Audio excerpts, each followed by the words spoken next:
right, music fans. Gene Simmons cancels shows in April and May. The speculation is poor ticket sales. No official statement from the Gene Simmons camp. My name is Mark, and this is the Music Rundown. I'm kind of surprised by this. It makes me ask, how is it possible that Kiss can sell out stadiums with seats in the first 5 rows going for upwards of $3,000 or more a seat, yet Gene's solo band, which is basically going to play Kiss music, is struggling to sell tickets even at much lower prices? The Kiss fan in me thinks anyone who is a Kiss fan would jump at the chance to see Gene, and ticket prices would be a secondary concern, with most fans not questioning the ticket price, but instead wondering how will they scrape up $12,000 to be Gene's roadie for a day. The market is a fickle bitch. That's all I can say. The show that is closest to me has yet to be canceled.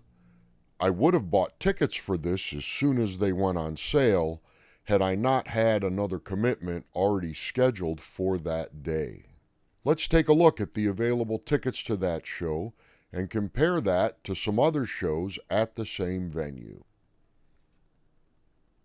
Gene Simmons Band, May 17th at the Horseshoe Casino in Indiana.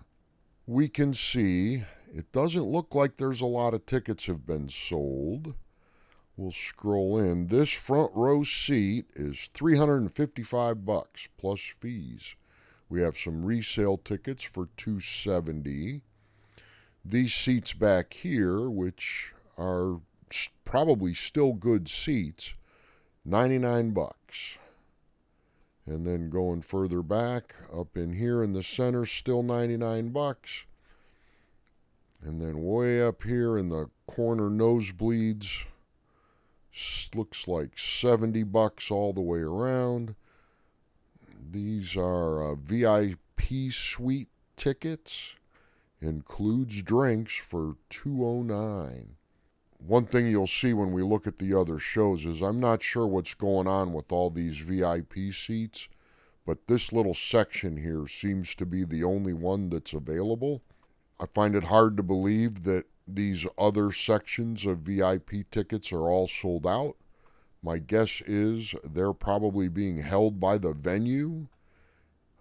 The casino may use those as perks for gamblers who have lost a lot of money.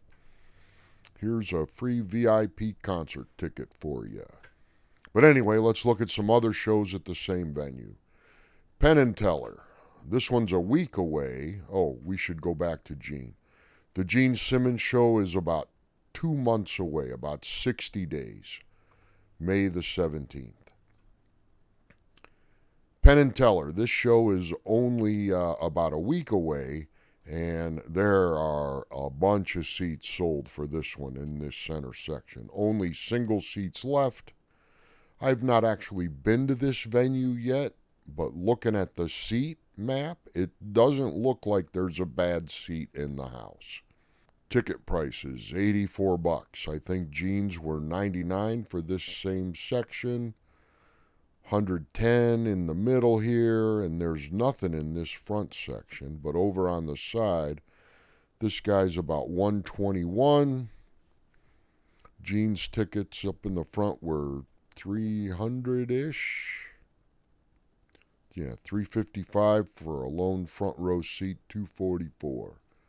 Here's the one that kind of surprises me, but doesn't surprise me.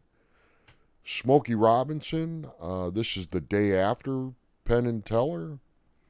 Again, only a week away or so, but there are a bunch of seats sold. Ticket prices, these are resale seats, $395. That's right in line with Gene's $355. This loan ticket's $132, which leads me to believe these were much less than that. That's $186 off to the side, or $132 by yourself closer to center. Rick Springfield coming up in June. Now, this show is a month after Gene's. Again, we got this section of VIP suites available, but no other VIP suite tickets. We got a front row ticket for Rick Springfield, $755. Now, give you a tip about a Rick Springfield concert. I've actually seen Rick Springfield in concert twice, and both times, ticket and seat location, they don't matter much at a Rick Springfield concert, because as soon as the lights go down, the fans are going to charge the stage. So whatever space is in front of the stage here, you're going to have people from the 10th row are going to try to run up and get up right on the stage. Interesting side story. I saw Rick at a casino, and that happened. The fans charged the stage. Casino security came in and told everybody to go back to their seat. Rick finished singing the song that he was doing, and he said, "Where did everybody go? I thought you were all up here having a good time." At which point, the fans charged the stage again. More security from the casino showed up and started shooing fans away from the stage. And Rick actually got down on his knees at the front of the stage, tapped the security guy on the shoulder, and told him to buzz off because he wanted the fans up there at the stage. There was some discussion amongst the security personnel off to the side, and they eventually just walked away, and the rest of the show went on with fans all up at the stage. So I don't know if I would pay $755 for a front row ticket to see Rick Springfield, because there's a really good chance someone's going to jump in front of you. But anyway, back to ticket sales. Looks like Rick's ticket sales are, he's sold a bunch more tickets than old Gene here. 1980s mark kind of feels bad that Rick Springfield is more popular than Gene Simmons. No offense to Rick, but I'm a rock guy, so kind of breaks my heart a little bit. And then here's one that just is kind of icing on the cake. Let's look at Gene again on May 17th. And then these guys, I don't even know who they are. The Kings of Love, featuring Stokely, Raheem Devon, and Life Jennings. They seem to be selling more tickets than Gene Simmons. Now we're going to take a look at some prices here. $159 off to the side in row 2.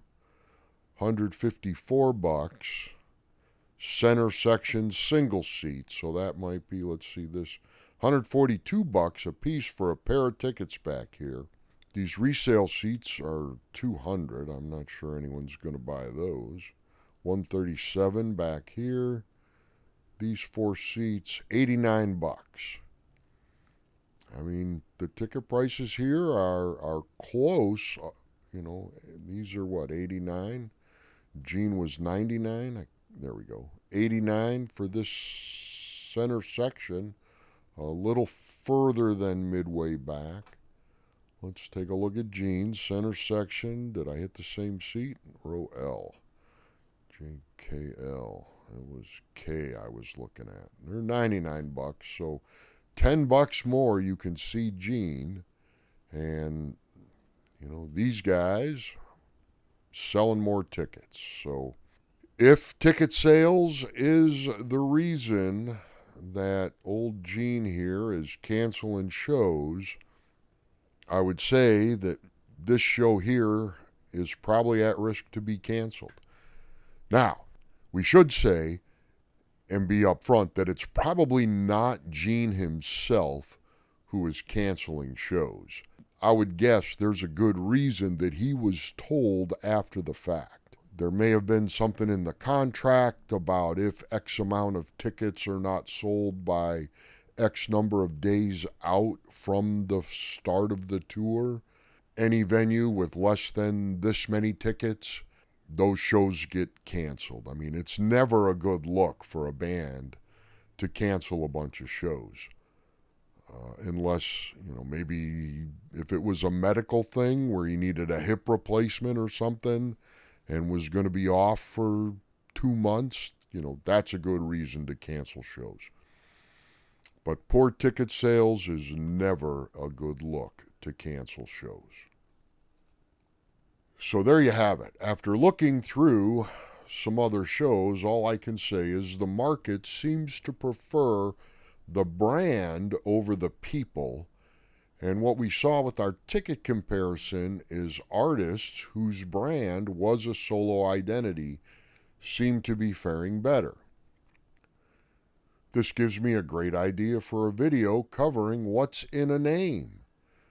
There are several acts in the classic rock space where a member of the band is touring as a solo artist, but performing the band's music. We have the Kevin Cronin Band performing REO Speedwagon tunes. Lou Gramm is out there performing the music of Foreigner. Hell, even Ace Frehley is out there performing Kiss songs. Although Ace does have a substantial catalog of solo music that also does well at his shows, I'm sure some of the biggest numbers in the set are going to be from Kiss. So there you have it. Self-proclaimed rock god Gene Simmons cancels shows. The internet assumes it's for poor ticket sales, and if we read it on the internet, it must be true. Let me know what you think in the comments. My name is Mark, and this has been the Music Rundown. Until next time, rock on.